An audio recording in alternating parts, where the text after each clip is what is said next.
Le diría que si quieren un bosquejo, sí habría, pero no hay bosquejo el día de hoy. El viernes pasado, déjenme hablar por qué estoy cambiando el tema de este domingo. Amados, yo iba a traer un tema de la esperanza para los padres que sufren, así que no se preocupe, ese tema ya está hecho. Además lo voy a cambiar para el mes de abril, donde el hijo se rebela y se va de la casa, cuál es la responsabilidad del padre, aparte de los cintarazos que tiene que darle, pero después arreglamos ese problema, ¿verdad? Pero el viernes pasado la Corte Suprema Federal tomó una decisión de dar de regreso el problema del aborto de este país.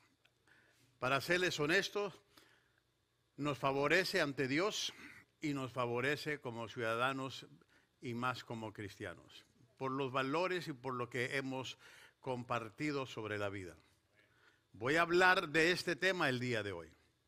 La decisión que se llevó a cabo el viernes con casi 50 años, queriéndose quitar, y se logró gracias que el presidente Trump puso a 3 jueces federales que aman a Dios y que son conservadores y que pueden interpretar la vida como es. Ahora, el problema del aborto no se ha acabado, simplemente ellos dijeron, este no es un asunto a nivel federal. Cada estado tiene que bregar, tiene que tratar con cada uno de estos problemas a base de los ciudadanos. Por ejemplo, este país o este estado de California, nuestro gobernador querido ya decidió que él se va a hacer un santuario para todas aquellas personas que quieran abortar. Y va a poner del presupuesto de los impuestos de ustedes y míos, 140 millones de dólares para refugiar y para ayudar y para seguir matando a niños. Porque no le llaman así, matar niños, sino el derecho de una mujer, es todo lo que le llaman. Bueno, hay 13 estados que dijeron, no, nosotros estamos pro la vida y protegemos a los niños. A menos que la vida de la mujer, de la madre esté en peligro, entonces se toman ocasiones, excepciones, pero no debe ser la regla de abortar por abortar. ¿A quién se le ocurre tener sexo y decir, es un embarazo no planeado, pero tampoco te cuidaste?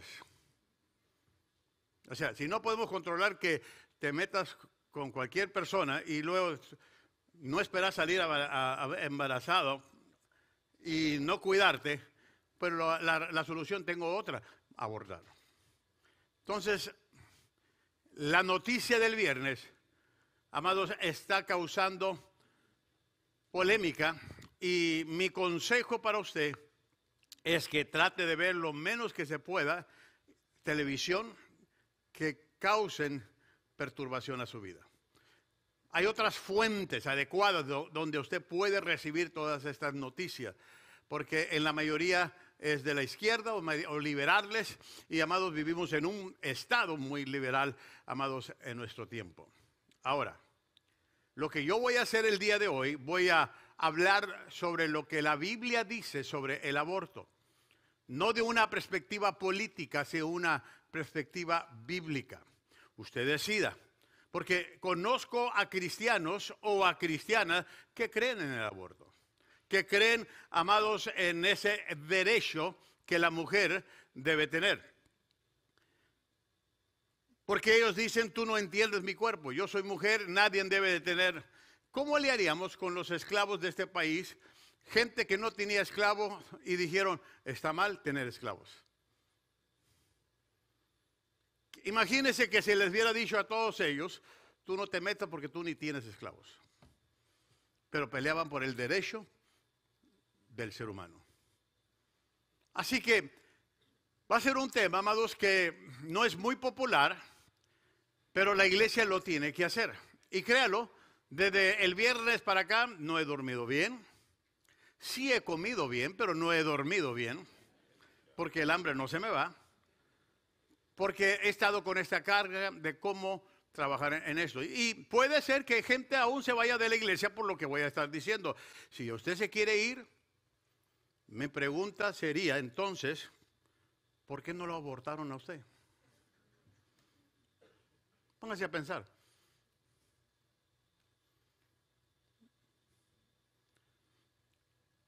en la decisión no muy popular del voto llamado Roe versus Wade.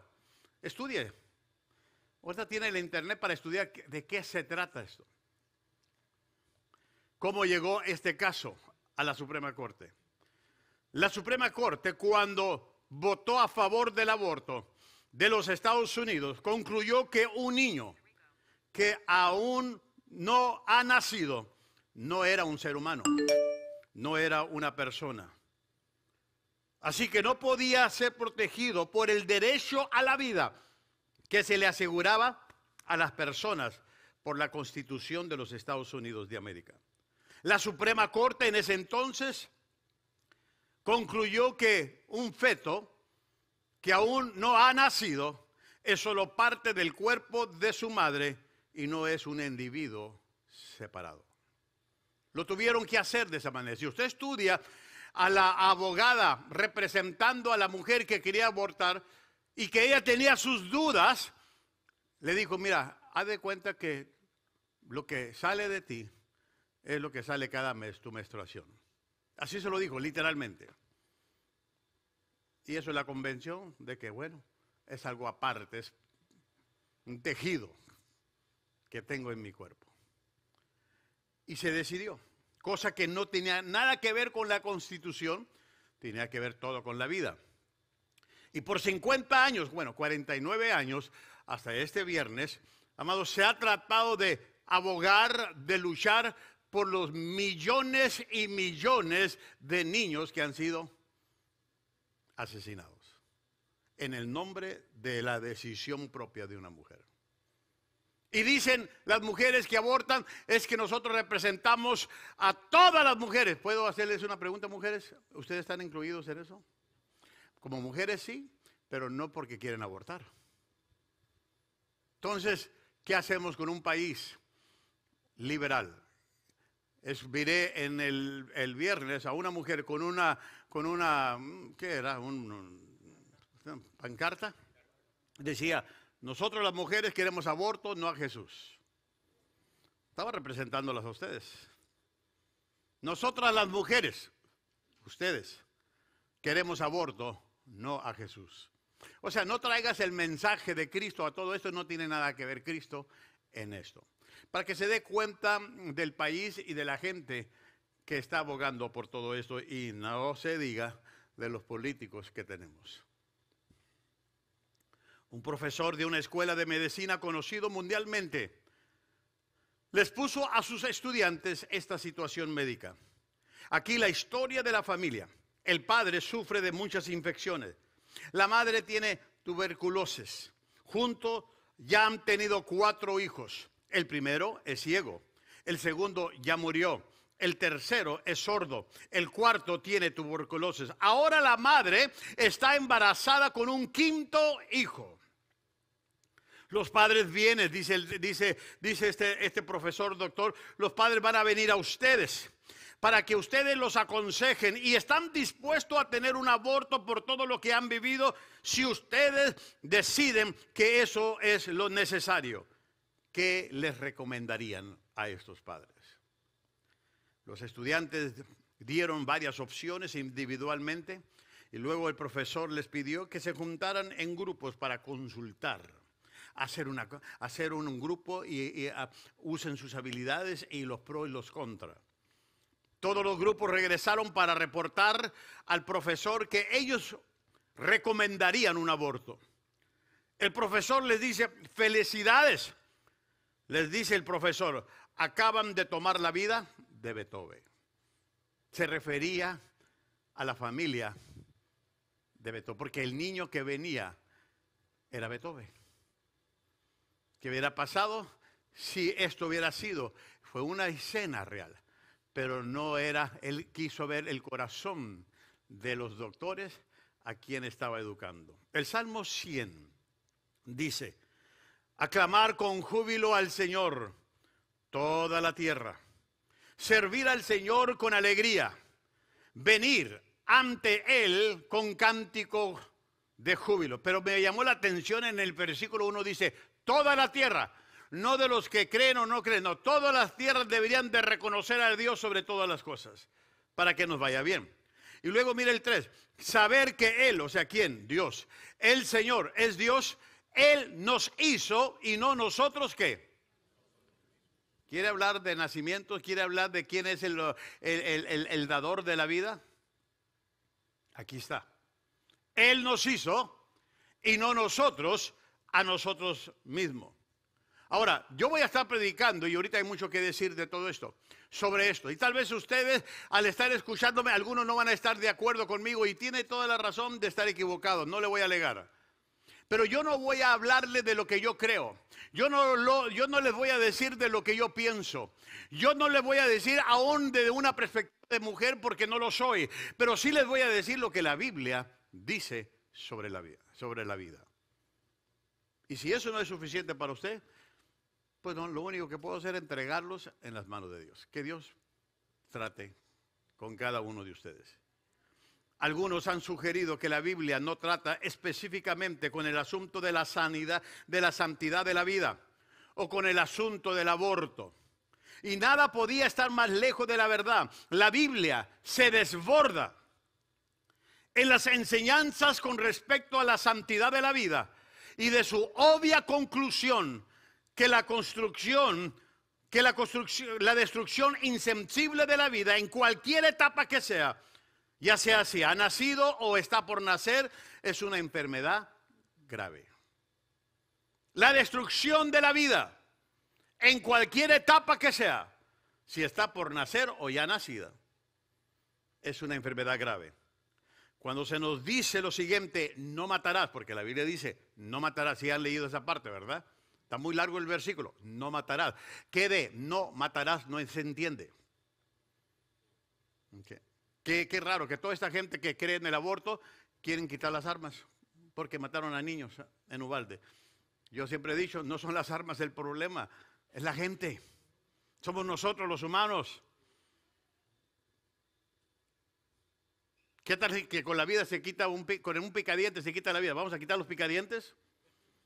Digo, es el corazón de la gente lo que se ha dañado. Dice la Biblia, no matarás. Esta frase se aplica a los bebés que aún no han nacido, como también al niño que está creciendo o al adulto maduro. No matarás. Esa frase no tiene, no mates desde cuando naces para, no matarás. Ahora, voy a decir muchas cosas. Voy a hacer 6 preguntas que voy a tratar de contestarles el día de hoy, basado en este tema. Existen muchas preguntas muy serias que se relacionan con el asunto del aborto. Estas son las preguntas que vamos a considerar el día de hoy. Tratar de contestárselas el día de hoy. Yo creo que este es tema, no para oírlo una sola vez, yo lo voy a predicar otra vez a las 11, Juan Carlos lo va a predicar a las 10, y si no alcanza a ir a otro servicio, vuélvalo a escuchar en el Facebook. La primera pregunta, ¿cuándo comienza la vida? ¿Desde qué punto comienza la vida? El hecho es que la vida humana comenzó con Adán, cuando Dios formó al hombre a su propia imagen y respiró en él, dice la Biblia, aliento de vida. Desde entonces la vida existe. Mire lo que dice Génesis. De entonces Jehová Dios formó al hombre del polvo de la tierra y sopló en su nariz aliento de vida, y fue el hombre un ser que viviente.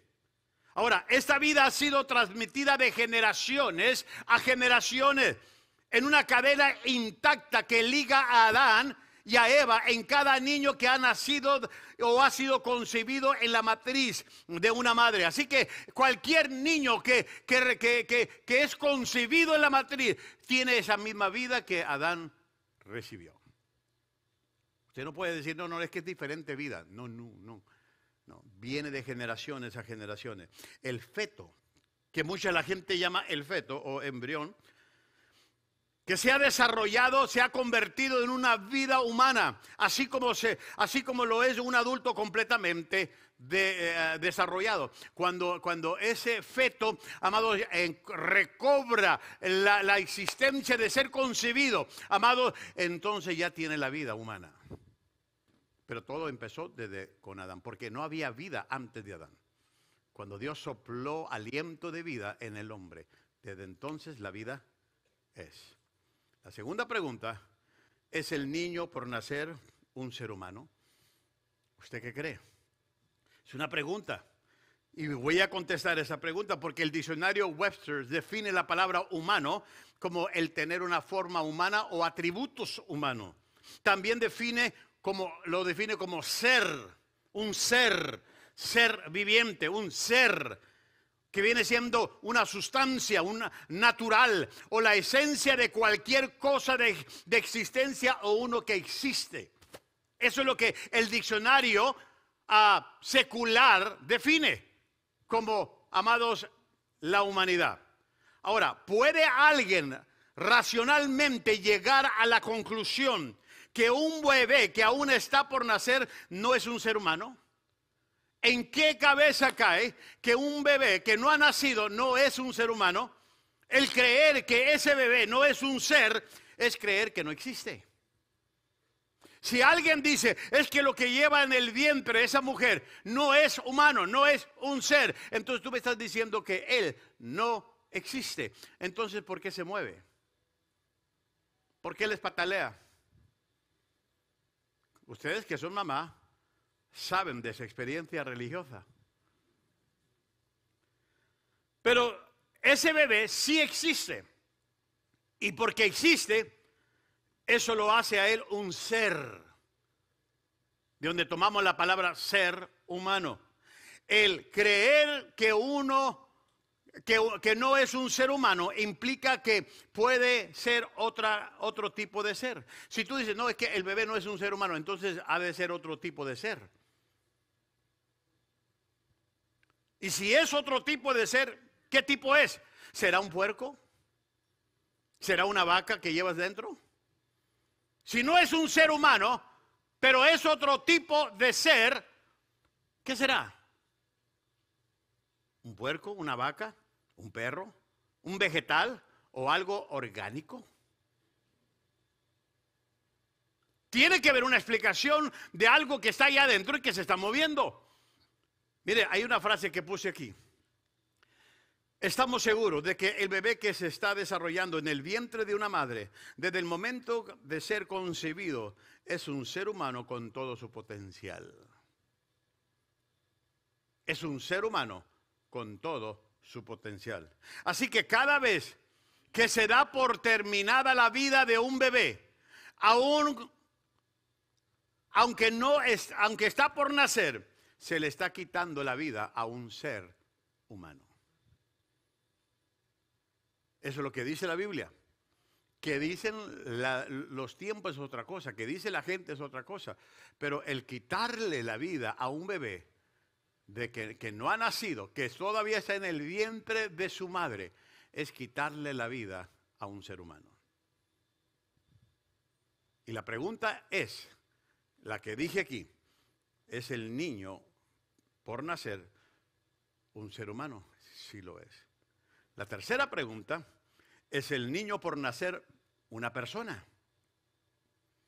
Bueno, mire lo que dice el Salmo 139, versículos 13 al 16. Yo estoy leyendo de Dios habla hoy, porque quiero hacer este sermón lo más práctico y lo más entendible que se pueda. Y mire lo que dice, David hablando. Tú, dirigiéndose a Dios, fuiste quien formó todo, ¿qué? Mi cuerpo. Quiero que escuchen eso. Tú me formaste en el vientre. ¿De qué? De mi madre. Está hablando de antes de nacer, antes de que esa mujer, mamá de David, pudiera dar a luz.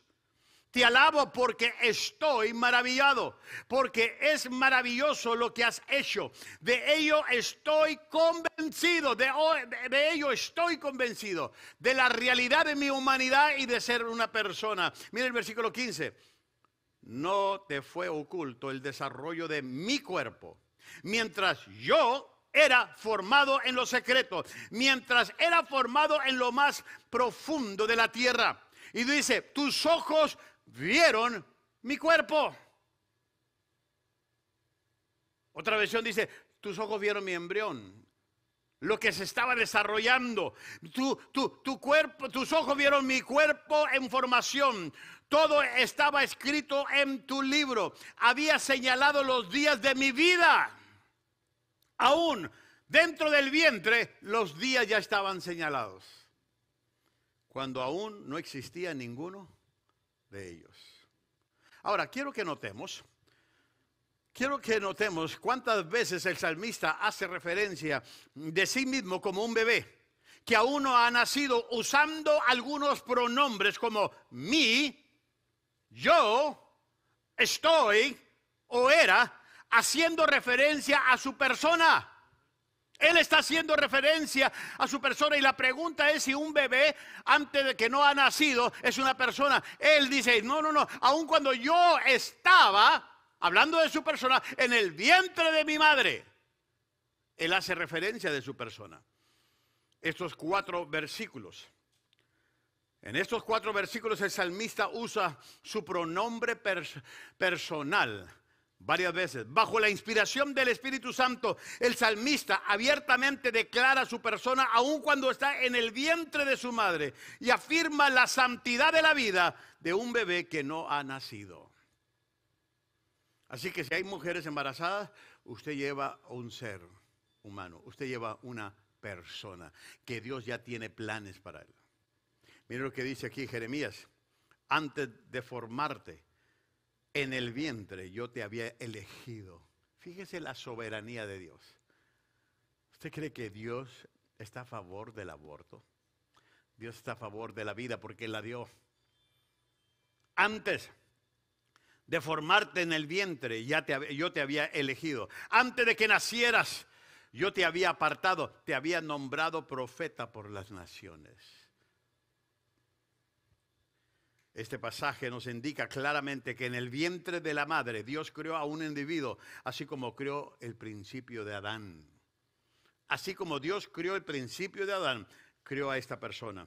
Consideremos la ocasión maravillosa cuando María visitó a su prima Elizabeth, ya con algunos meses de embarazo con Juan el Bautista. Cuando recibió la noticia de que el Mesías iba a venir, María va corriendo con su prima. Y veamos lo que dice la Biblia al respecto. Miren Lucas capítulo 1, versículo 41. Tan pronto como María oyó el saludo de Elizabeth, oyó el saludo de María. Miren lo que dice: la criatura. ¿Por qué le llama criatura? ¿Por qué le llama algo creado por Dios? La criatura que hizo, saltó. Aquí habla otra vez de la importancia del ser humano como persona dentro del vientre. Y me voy a brincar al versículo 44. Dice: te digo que tan pronto que llegó a mí soy yo la voz de tu saludo, saltó de alegría la criatura que llevo en el vientre. La palabra griega para niños, déjeme explicar eso. La palabra griega para niños quiere decir bresho. Es la misma palabra que aparece en este pasaje para referirse al niño que aún está por nacer en el vientre de Elizabeth, bresfo. En otras palabras, el griego léxico define bresfo como un embrión, un feto, un niño que aún está por nacer, que le da vida, que le da vida. Es interesante, quiero que escuche lo que voy a decir a continuación. Es interesante notar que cuando alguien está planeando terminar la vida de un bebé que está por nacer y destruir el milagro de la creación de Dios, se refiere a ese bebé como un feto, ¿no es cierto? Voy a destruir, voy a abortar, es un feto. O como un embrión. Por el otro lado, si una persona planea un bebé y espera con ansias el nacimiento de ese bebé, se refiere de la siguiente manera: mi bebé, mi niño, mi niña. Ahora, fíjese la ironía. Nunca dice una persona que tiene ansias de tener un bebé: ay, voy a tener un feto. Ay, voy a tener un embrión. No, dice: voy a tener un niño. Voy a tener una niña. Ahora, escuche lo contrario. También. Tampoco los que están a favor del aborto nunca dicen: vamos a matar a un niño. Dicen: vamos a abortar a un feto. O sea, ¿se fijan en la guerra de lenguaje que el ser humano usa? O ya han escuchado a alguien que, voy a abortar a un niño o un feto, pero no es un feto, es un niño. Porque sabe que lo están matando. Es un ser humano. Nuestro respeto, mire, ahí le va. Nuestro respeto para los niños no nacidos es afectado por las circunstancias que estamos viviendo, por los tiempos en que estamos viviendo. Por eso aún hay cristianos liberales que dicen, yo creo en el aborto. Creo en quitarle la vida a alguien más. Pero están indignados por lo que acaba de pasar en Uvalde y deberían de estarlo. Pero ¿cuál es la diferencia en que un loco, por decisión propia, vaya y le quite la vida a esos niños indefensos, a que mujeres también por decisión propia vayan y le quiten la vida a una criatura? La única diferencia es que dicen lo que va en el vientre es un feto, no un niño. No es un ser humano. Ahora, ¿puedo decirles a ustedes de cuándo acá se convirtió en un ser humano después de ser un feto? La ciencia ya nos dice muchas cosas. ¿A qué horas ese feto está agarrando forma de humano? Su cabeza, sus ojos, sus manos. Sin embargo, nos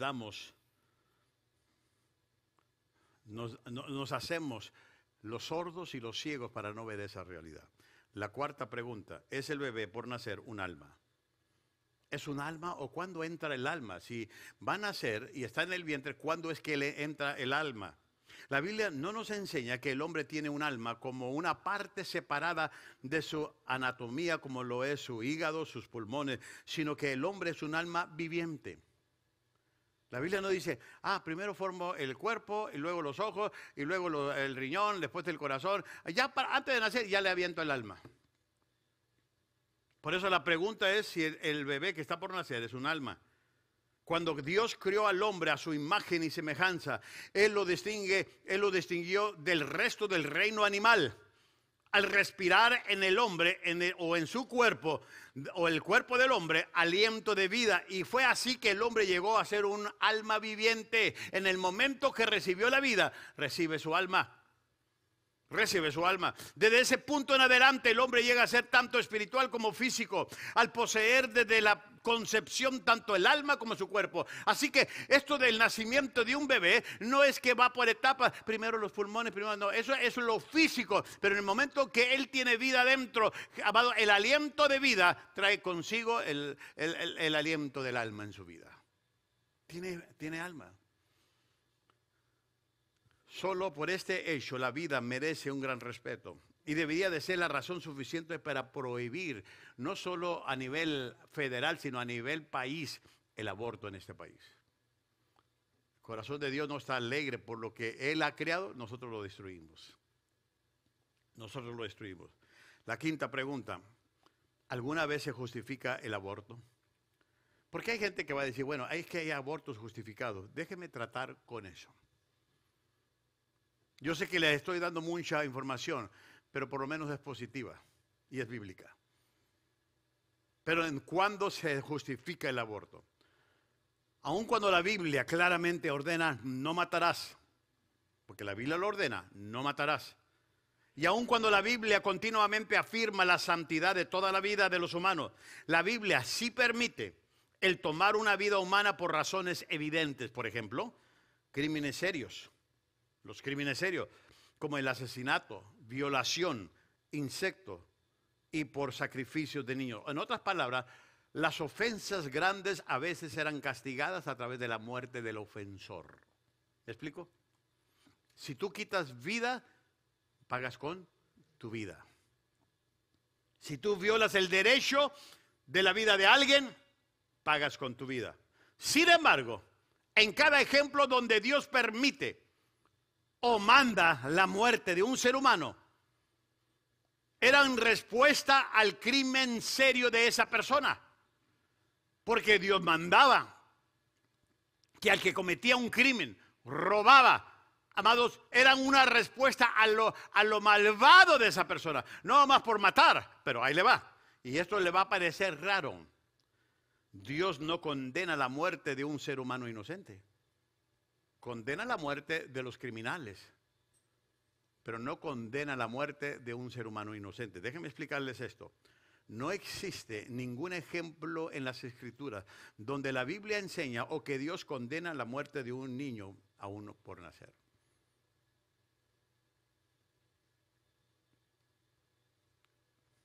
Si una mujer decide abortar, no hay condenación, hay pecado, pero Dios dijo, quítenle la vida a ella. Eso era para el criminal, el que dañaba ya en vida. Ahora, la mayoría de los cristianos han llegado a la conclusión que en pocas ocasiones donde la vida de una madre está en riesgo, el aborto es justificado. El doctor, aunque recuerden que los doctores exageran para todo. Mira, te vamos a operar, pero te puedes morir. Gracias. Entonces, ¿para qué me opera? Entonces, lo que está pasando aquí, se cree y se habla, y muchos cristianos están a favor, diciendo si la vida de una mujer está de por medio, entonces tiene que decidir. Pero, aún así, voy a darles una esperanza. La medicina moderna casi se ha eliminado esta decisión terrible. Tenemos una medicina, una tecnología increíble como la que no se tenía antes. Hoy, si una mujer está embarazada, puede ir a ver el bebé. Puede escuchar su corazón. Ya le pueden decir si es hombre o mujer y por eso hacen todos los ridiculillos de los colores que hacen. Mientras no sea, ay, es arcoíris, no, hombre. Entonces, al rato van a, y ya les di una idea, ¿verdad? ¿Por qué? ¿Por qué pueden ser? Por lo avanzado que está la tecnología y la medicina. Inclusive, el doctor puede hacer todo lo humanamente posible para mantener al niño con vida. Es interesante esto. ¿Por qué? Porque nosotros no vemos ese cuadro. No vemos, inclusive, en casi todos los casos donde la vida de la mamá está en peligro, el bebé puede ser sacado a través de un procedimiento que se llama cesárea. Y se salva. Y el doctor puede hacer humanamente todo lo posible para salvarle la vida a ese bebé. Una pregunta que traigo aquí debajo de esta pregunta. Porque dicen, bueno, sí puede abortar porque fue violada. Esa persona la violaron. ¿Es la violación o el insecto un aborto justificado? Déjenme decirles esto. Si esa es tu excusa, estás tú en el 1% de todos los abortos. Mire, haga su matemática, estudie. Las evidencias nos indican que menos del 1% de los abortos en este país son el resultado de las violaciones y los insectos. En otras palabras, lo usamos como excusa. O sea, de los millones de niños que han muerto, menos del 1% se debe a eso. Otra pregunta. El destruir a un niño que aún no ha nacido elimina la tragedia de una violación. ¿Acaso un acto de la violencia en contra de la mujer justifica un acto de violencia en contra de un niño que aún no ha nacido? En otras palabras, porque violaron a una mujer, y quedó embarazada. Bueno, pues que siga la violencia, ahora mato al niño. Dígame, ¿un mal justifica otro mal? Póngase a pensar. La tragedia de una mujer que ha sido violada no es eliminada, pero se aumenta más al matar al niño que viene por esa violación. Es algo triste que la violación de una mujer llegue y por eso quede embarazada, pero tú no vas a remediar nada causando otra situación peor, simplemente porque viene un producto que le podríamos llamar un bebé, amado de violación, entonces voy a seguir con esta violación, voy a violar de los derechos de este bebé. Y ese es el país que estamos viviendo. Dice la Biblia en Deuteronomios, pero si un hombre se encuentra en el campo con una joven comprometida para casarse y la viola, solo morirá el hombre que forzó a la joven a acostarse con él. O sea, el que pecare, eso va a morir. Pero la mujer que fue violada y el niño, ¿por qué va a morir? O sea, no habla solamente del hombre que violó, que es el que va a recibir el castigo, sino a la mujer que fue violada y que va a concebir, no se les toca. Ahora, ahí le va, quiere otro versículo, ahí le va de Deuteronomio. No se dará muerte a los padres por la culpa de sus hijos, ni se dará muerte a los culpa de quiénes. Muchas veces matamos a los hijos porque los padres tomaron decisiones equivocadas. Se acostaron teniendo relaciones sexuales antes de tiempo y no se cuidaron.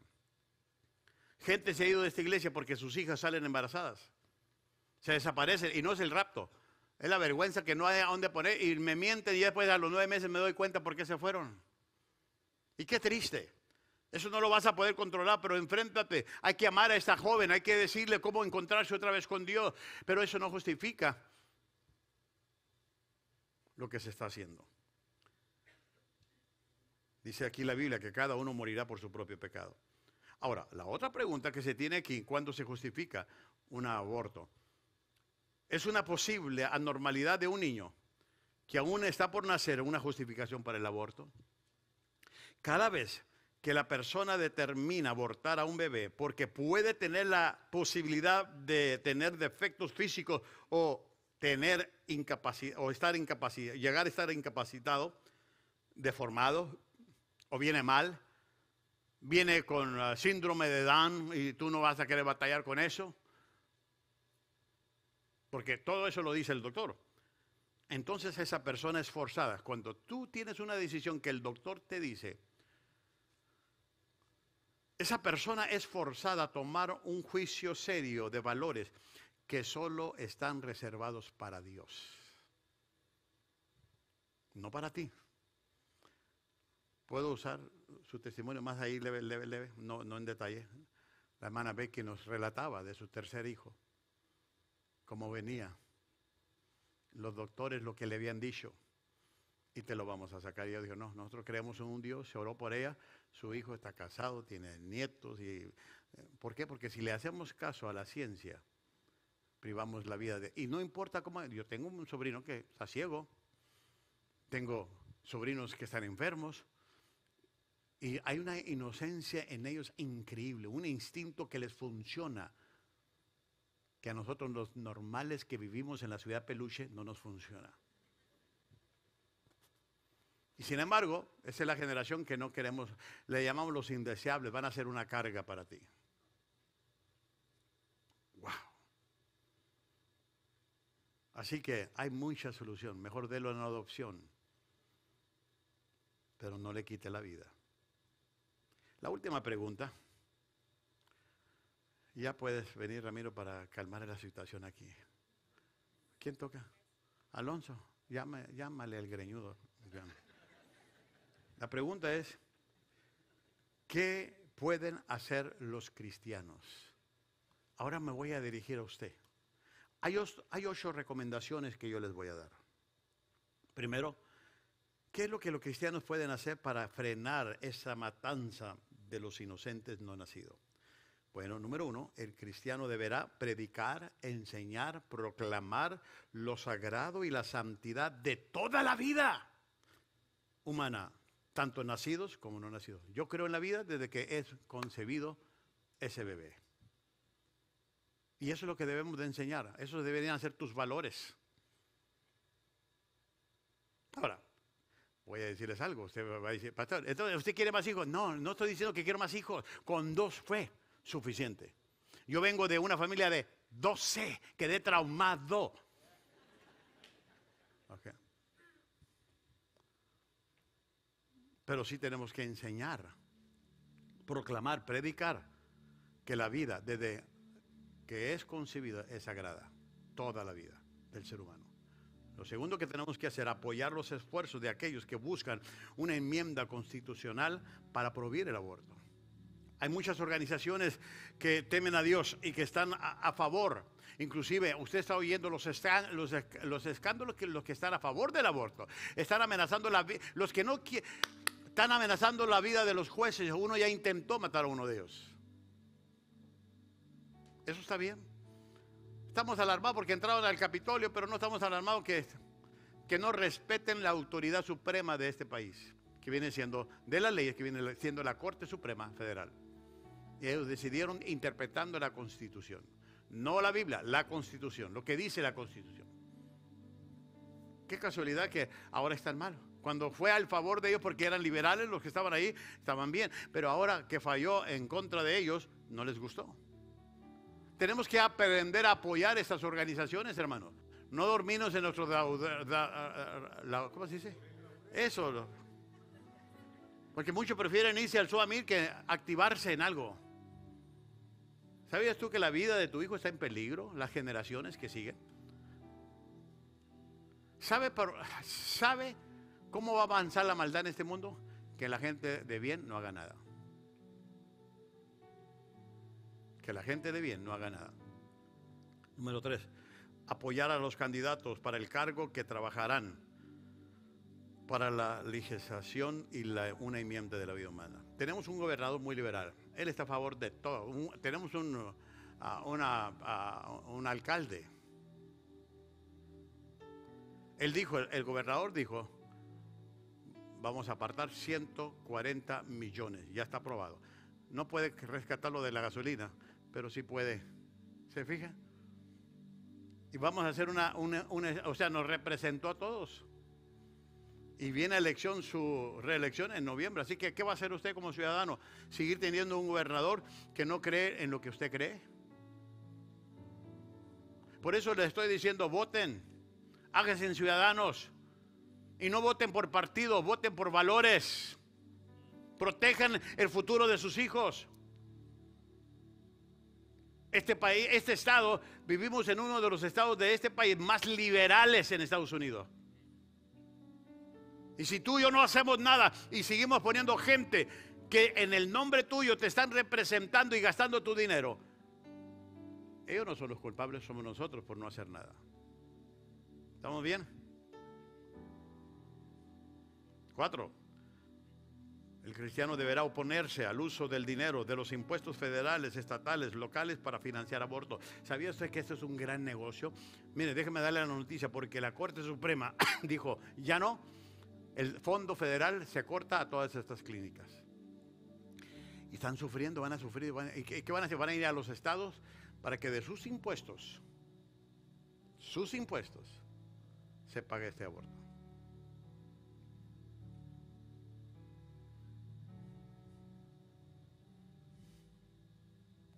El cristiano deberá oponerse a la entrega de dinero de impuestos federales, estatales y locales a organizaciones que realizan o promueven el aborto. Planned Parenthood es una organización que fue la que organizó el viernes aquí en Downtown la protesta en contra de esta decisión. ¿Por qué? Porque ellos reciben millones cada año de dinero para abortar. Y tú y yo somos parte de todo esto. Porque no hacemos nada. Número 6. Los cristianos deberán predicar, enseñar y proclamar la instrucción bíblica con respecto a las relaciones sexuales apropiadas. ¿Qué es lo que dice la Biblia? Porque hoy en día, mire, me llamó la atención, porque ¿sabía usted que el 79% de los abortos se han llevado a cabo, que se han llevado a cabo después del año 2002, hace 20 años atrás, en 20 años, el 79% de los abortos, ahí le va, fueron de mamás solteras o no casadas, por tener relaciones cuando no deberían de tener, jóvenes que se están casando y se convierten en mamás solteras. En lugar de educar a nuestros hijos, a nuestras hijas, sobre la manera apropiada del sexo y cuándo se debe. La iglesia tiene un compromiso. Una vez me tocó predicar sobre este asunto. Una familia se me fue porque no querían que sus hijos oyeran del sexo en la iglesia. O sea, ¿prefieres que lo oigan en la escuela? Bueno, esa es la excusa que pusieron. Yo creo que ya se querían ir. Pero yo prefiero 1000 veces que lo oigan en la iglesia de un fundamento bíblico que lo que están enseñando muchos maestros liberales a tus hijos. Tenemos que ser parte de todo esto. Número 7. Los cristianos deberán ministrar y aconsejar una compasión piadosa a las madres solteras. Tenemos una obligación hacia ellas. Y los admiramos por la valentía de haber tenido ese bebé y aguantarse la vergüenza de haber tenido relaciones inadecuadas o fuera de tiempo, pero amados, enfrentaron la vida con su bebé. Hay que ayudarles a entender que Dios las ama, que Dios las ama, las comprende y que la adopción es una alternativa mejor que el aborto. La adopción es una mejor alternativa que el aborto. Pero tenemos que ayudarlas. Hay muchas madres solteras hoy en día, es una epidemia que se está... ¿Por qué? Porque la educación en casa no se ha logrado hacer correctamente. Padre, tú descuida de tus hijos y que ellos hagan lo que quieran, te van a hacer abuelitos muy pronto. Esto conozco testimonios de esta iglesia de gente que se ha ido porque su hija salió embarazada y son líderes de la iglesia. Pero, ¿qué estabas haciendo entonces en casa? ¿Cómo estabas instruyendo a tus hijos? Y hay que amar a estas mujeres, hay que ayudarlas. La iglesia está abierta para todo. El problema está de que, amados, estos errores los tenemos por causa de la falta de interés de nosotros como hijos de Dios. Termino con esto. Los cristianos deberán ministrarle con compasión a todos aquellos que han participado en un aborto, llevándolos a la gracia y perdón de un Dios misericordioso, ahora, o amoroso. Déjame decirle, cuando digo a todos los que han participado, tanto a la mujer que abortó, como a todos aquellos que le ayudaron. Escuche, porque hay médicos, hay enfermeros, hay centros que ayudan para eso. Entonces, si tú conoces de alguien o alguien de tu familia pasó por un aborto o es parte, tú tienes que decirle, Señor, yo tengo que amar a esta persona. Tengo que decirle que tu gracia y tu perdón está para ella. Porque no es un pecado imperdonar, es un pecado. Y si algo ha pasado así en tu vida, yo no estoy aquí para condenarte. Y ya vino tus hijos, tienes 2, 3 hijos, un hijo, en la vida que Dios te regaló. Y Dios tiene algo precioso para ese joven, para ese niño. Pero la gracia de Dios es más grande que cualquier pecado que está invadiendo tu vida. Por eso, la única esperanza para este país, la única esperanza para cada familia aquí representada, es la gracia y el perdón de Dios a través de la iglesia, a través de ti y a través de mí. ¿Aprendieron algo el día de hoy? Wow.